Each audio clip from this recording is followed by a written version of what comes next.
সর্বশেষ আন্তর্জাতিক আপডেট সংবাদে আপনাদের স্বাগতম। জানিয়ে দিচ্ছি সংবাদ শিরোনাম। এবার পৃথিবীকে 5টি দেশের করোনার উপরে ছেড়ে দেওয়া যাবে না বলে জানিয়েছে এরদোগান। আরো জানিয়ে দিচ্ছি গাজায় ত্রাণের জন্য দাঁড়িয়ে থাকা ব্যক্তিদের উপরে বিমান হামলা, নিহত হয়েছে 100। অন্যদিকে বাংলাদেশ ভারত প্রেক্ষাপটে পশ্চিমবঙ্গের মন্ত্রীর কঠোর হুঁশিয়ারি। আরো জানিয়ে দেব বিদ্রোহীদের আলেপ্পো বিমানবন্দর দখল, ব্যাপক বোমাবর্ষণ রাশিয়ার। এবং সর্বশেষ জানিয়ে দিচ্ছি বিশ্বের সবচাইতে বড় সোনার মজুদ পেয়েছে চীন। এতক্ষণ শুনছিলেন সংবাদ শিরোনাম, এবার বিস্তারিত।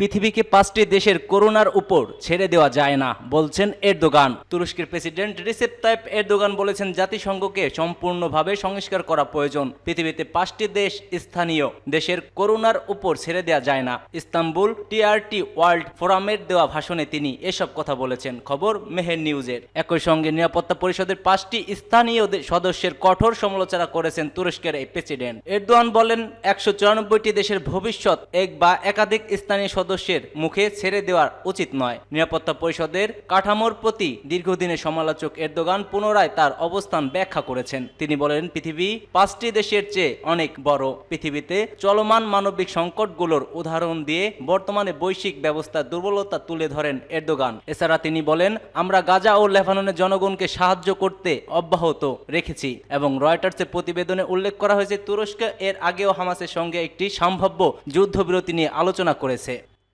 গাজায় ত্রাণের জন্য দাঁড়িয়ে থাকাদের উপর বিমান হামলা, নিহত 100 জন। ফিলিস্তিনে অবরুদ্ধ গাজা উপত্যকায় ইসরায়েলের বর্বর হামলা চলছে। এবার ত্রাণের জন্য অপেক্ষারত ক্ষুধার্ত ফিলিস্তিনিদের উপরে বিমান হামলা চালিয়েছে ইসরায়েলি সেনারা। এতে স্বাস্থ্যসেবী সহ একদিনে অন্তত 100 জন নিহত হয়েছেন। খবর আল জাজিরার। গাজায় উত্তর অঞ্চলীয় জাবালিয়া শরণার্থী শিবিরে ভয়াবহ বিমান হামলা চালায় ইসরায়েলি বাহিনী। এতে কমপক্ষে আরো 40 ফিলিস্তিনি নিহত হয়। এর আগে গাজা দক্ষিণ অঞ্চলে খান ইউনিসে ইসরায়েলি বিমান হামলায় খাদ্য সহায়তার জন্য কমপক্ষে 12 ফিলিস্তিনি এবং ওয়ার্ল্ড সেন্ট্রাল কিচেন ও সেভ দ্য চিলড্রেন এর 4 জন কর্মী নিহত হয়েছেন। ফিলিস্তিনের স্বাস্থ্য মন্ত্রণালয়ের তথ্য অনুযায়ী ইসরায়েলের বাধায় গড়ায় অর্ধশতকের বেশি জনগণের কাছে খাদ্য সামগ্রী পৌঁছাচ্ছে না। চরম সংকটের রয়েছে উপত্যকার প্রায় সব অঞ্চল। শিশুদের মধ্যে রোগ বালাই বাড়ছে এবং এই পরিস্থিতিতে চলতে থাকলে দুর্ভিক্ষের ভয়াবহতা আরো বাড়বে।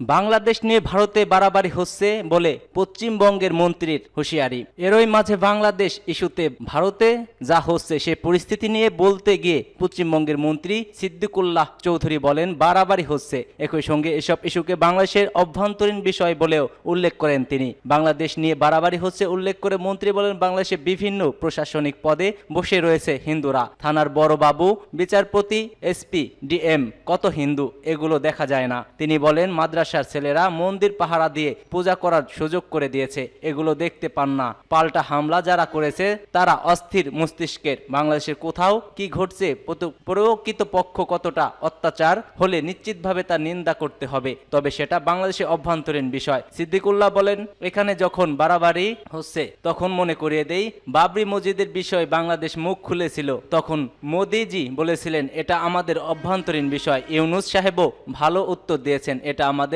অভ্যন্তরীণ বিষয়। তিনি আরো বলেন সন্ন্যাসী যদি অপরাধ করে সে অপরাধী, ইমাম অপরাধ করলে সেও অপরাধী, ভালো সন্ন্যাসী হলে সে কি অপরাধ করবে। সিদ্দিকুল্লাহ চৌধুরী 40 বছর ধরে কাজ করছে, সবার সামনে বলছি কথাটা, থানায় কেস দেখেছেন, অপরাধ অপরাধই।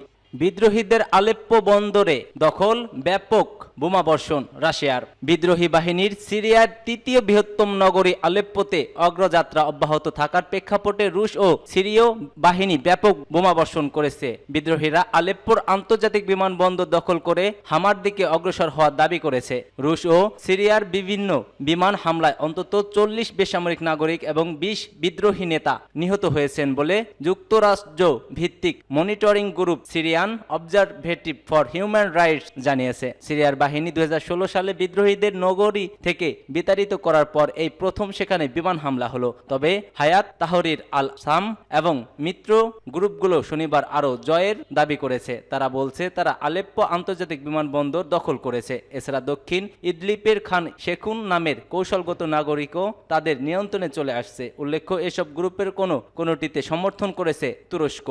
বিশ্বের সবচাইতে বড় সোনার মজুদ পেয়েছে চীনের হুনানের ভূমিতিক ব্যুরো জানিয়েছে হুনান প্রদেশের পিংজিয়াং কাউন্টির প্রায় 1 মাইল গভীরে 40টি সোনার শিরা শনাক্ত করা গেছে। এই গোল্ডফিল্ড মজুদ থেকে 1000 টনেরও বেশি সোনা পাওয়ার সম্ভাবনা আছে। ভূতাত্ত্বিকরা জানিয়েছে 2টি স্তরে মজুদ আছে সোনা। এর মধ্যে পাথরের স্তরে 300 টন সোনা থাকতে পারে। গভীরের স্তরে আরও মজুদ থাকা সম্ভাবনা রয়েছে। হুনানের ভূতাত্ত্বিক ব্যুরো ভূতত্ত্ববিদ চেন রুনিল বলেন, ড্রিল করা অনেক পাথরের করে দৃশ্যমান সোনা দেখা গেছে। সাইটে পরীক্ষা চালিয়ে মনে হচ্ছে আমানত আরো বড় হতে পারে। সব মিলিয়ে সাইটটিতে 1000 মেট্রিক টনেরও বেশি সোনা থাকতে পারে বলে আশাবাদ। এটি বর্তমানে মূল্যে 600 বিলিয়ন ইউরো বা প্রায় 83 বিলিয়ন ডলার হতে পারে। বিশ্বব্যাপী যখন সোনার দাম ক্রমাগত বেড়ে চলছে তখন এমন আবিষ্কারের ঘোষণা দিল চীন। দেশটিতে মূল্যবান এই ধাতুর চাহিদা তুঙ্গে। হুনান প্রভিন্সিয়াল জিওলজিক্যাল ইনস্টিটিউটের মতে সর্বশেষ আবিষ্কারটি